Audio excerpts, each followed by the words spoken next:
The medieval times were a period which was considered to have been very brutal.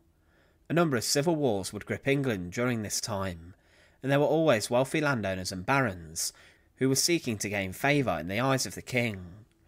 But one of the most brutal downfalls of the 14th century was when Piers Gaveston, the first Earl of Cornwall, was hacked to death in Warwick.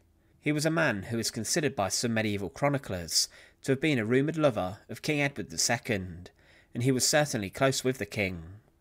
Other historians believe that he was like a brother to the king, but jealousy and favouritism led to his brutal execution.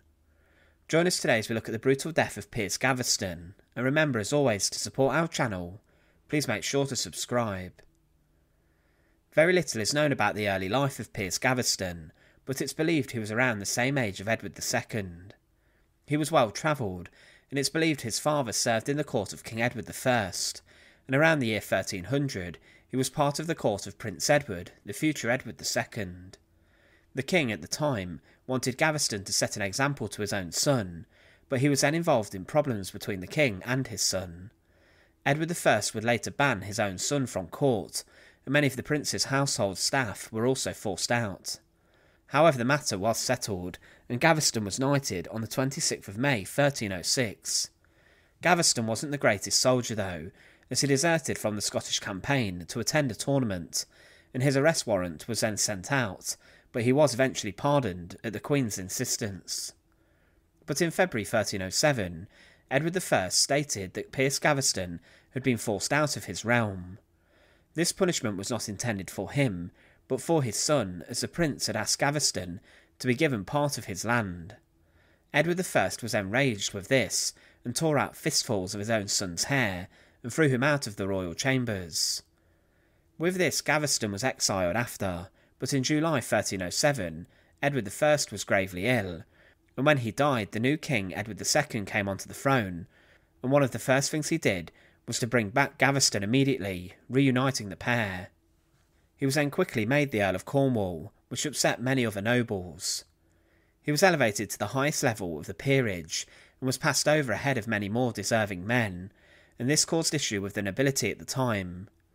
This new earldom also gave Gaveston incredible wealth, and he owned most of Cornwall, Devon and lands to the north. This was a huge amount of land now under Gaveston's control, and it wasn't long before the new king encountered criticism with regards to his relationship with his favoured advisor. Tournaments were held in Gaveston's honour, and he was even appointed regent when Edward II left to marry the daughter of the French king. Many nobles were offended by this, and at the coronation of his queen, it was said that the king ignored his wife and spent more of his time with Gaveston. But because of the problems this was causing, many nobles threatened to rise up, and the king refused to do anything about it, but the barons had the support of the King of France, who was disgusted at how his daughter was being treated. The barons had told him the English king was neglecting her in favour of his favourite courtier, and to prevent invasion and attack, Gaveston was exiled by his best friend. Whilst he was away, he was surprisingly appointed the King's Lieutenant of Ireland, and this appointment was yet again controversial. He was to be a military commander, and to bring the rebellious and unruly Irish under his control, and he was relatively successful in this. He helped to pacify a large part of the country, but he could not successfully run the country well. But then Edward II began to try to recall him yet again.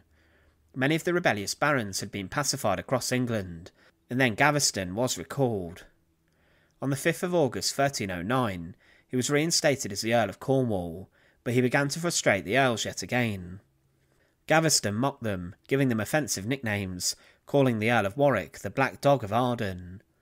He also had more favour from the king, and this was obvious, and the barons were yet again furious. Many earls refused to attend court if Gaveston was there, and he was dismissed yet again. But Edward II faced a large problem.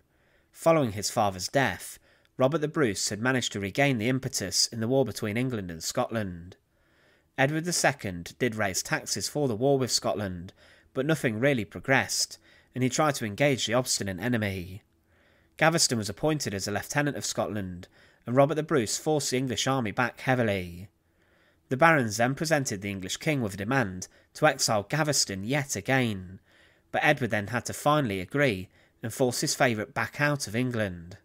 But the slimy Piers Gaveston would leave the country. However, he was not wanted in France either. His third exile was very short, and he came back to England around 1311, before reuniting with the king months later. But Edward II then restored all of his lands to him, and declared the judgments against his favourite as unlawful. With this, Gaveston settled at Scarborough Castle, and fortified his position there, but then the barons who had enough of him set out to capture him and deal with him once and for all. The king and Gaveston were together and almost seized at Newcastle, before Gaveston and Edward split up, and Gaveston returned to Scarborough. However, the castle was then besieged by the barons, and Gaveston relented and then surrendered. The 3 barons who seized him said they would secure his safety, but then when the Earl of Warwick found out what had happened, he rode out immediately and captured him. He took Gaveston captive and held him at Warwick Castle. But whilst Piers Gaveston was here, he was then condemned to death and was sentenced to die, and on the 19th of June 1312 he was led out of Warwick Castle on a road towards a nearby town called Kenilworth. Near to Blacklow Hill, in the forest on the Earl of Lancaster's land, he was then forced off a horse or a cart. He was thrown onto the floor and was forced to beg for his life, and 2 Welshmen then took out their swords and they attacked him. They stabbed him many times before they then chopped his head off with their weapons.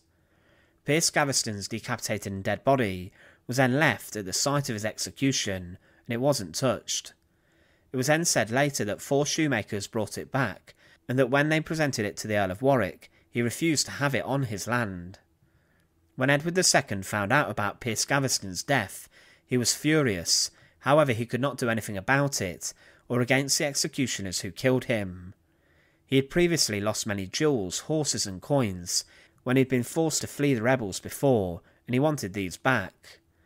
Many historians consider Gaveston to have been well versed in military matters, but he was considered a man who was obsessed with power, and benefited greatly from the king's nepotism. There were many rumours that he and the king were in fact lovers, and his relationship with the king did cause chaos amongst the other nobles. But his execution and killing inside of the forest near to Warwick was brutal and savage. Thanks for watching. To support our channel, please make sure to subscribe, and once again, thank you so much for watching.